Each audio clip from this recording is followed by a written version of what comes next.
What is up, guys and gals? Welcome to one how to smartphones tutorial video on the iPhone XS and XS Max. In this video, I'll be showing you guys how to insert and eject a SIM card on the iPhone XS Max, the one that I'm currently using. If you guys like to see other helpful tips and tricks, go ahead and check out that playlist in the description below. So the first thing we're going to want to do is get out the SIM eject tool, which comes with the device if you buy it. It is in the little paper, in the little box that's full with all the papers. There is a page that looks like this, and right in here is the SIM eject tool. So once you go ahead and get that out, grab it, locate your area where your SIM card is at, which is going to be right over here on the right side of the phone. You will see there is a little hole there, so right there, and there's a little cutout which is the SIM tray.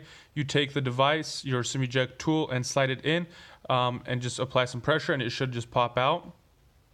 So after giving a little bit of pressure, you can see that it does slide out, and then the screen turned on telling me there's no SIM card installed. Go ahead, slide this out, and then you're able to see here that there is a SIM card in there, just like that. I'm gonna go ahead and take it out, and then I'll get this a little closer just for you guys to see.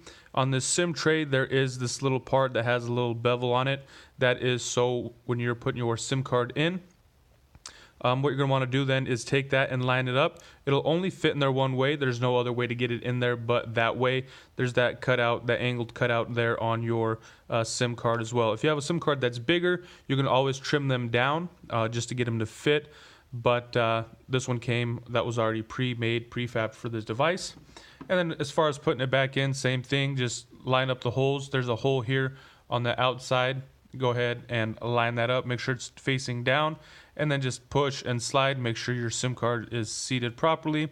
Push in and slide, and just like that, the SIM card is now properly installed. And as far as the SIM eject tool, if you don't have the SIM eject tool or you lost it, you have a used device, whatever the case may be, anything that's long like this and thin enough to fit in the hole and sturdy enough not to break off inside can be used. I've used paper clips before, needles, tacks, anything like that. So just kind of keep that in mind. So there you guys have it. That is how to insert and eject a SIM card or SIM card tray on the iPhone XS and the XS Max. Hope you guys found this video helpful. If you did, go ahead, give me a thumbs up. If you guys have any other comments, questions, or concerns, go ahead and drop them in the comment section below. Thanks for watching this video. Have a nice day.